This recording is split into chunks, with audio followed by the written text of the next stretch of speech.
Çölyak hastalığı gluten enteropatisi dediğimiz ince bağırsaklarda emilim bozukluğu ile giden gluten alerjisidir. Aslında bir gıda alerjisi.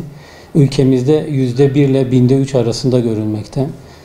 2022 verilerine göre Türkiye'de 154 bin çölyak hastamız var. Bu sayı Mardin bölgesinde 1500'e yakın. Bu sadece tanı alan hastalar. Genetik geçişli bir hastalık. Tanı almayan yüz binlerce hasta var aslında. Bu hastalık öncelikle belirti vermeyebilir. Yıllarca seyredebilir. Hafif belirtiler verebilir.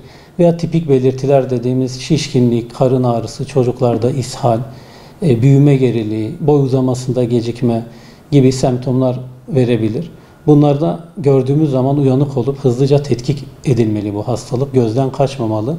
Çünkü bu hastalık yıllarca doktorlara gider gelir ve geç tanı alır bu hastalar. Öncelikle bu hastalıktan şüphelenilmeli ve hızlıca tetkik edilmeli bu hastalar. Tetkiklerden sonra eğer uygun görülen, değerleri yüksek gelen hastalara da biyopsi planlanmalıdır. İnce bağırsak biyopsi asıl tanımızdır bu hastalıkta.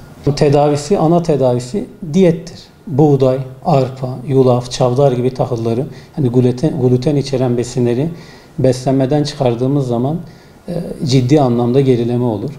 Hastalıkta iyileşme olur. Bunlardan uzak durmak, sıkı diyet bu hastalığın ana tedavisidir. Bu hastalık işte fark edilmeyen hastalıklarda, diyetine uymayan hastalıklarda uzun süreli de büyüme gelişme geriliği, boy kısalığı, anemi dediğimiz hastalık ve en korktuğumuz lenfoma ve ince kalın bağırsak kanserlerine neden olabilir.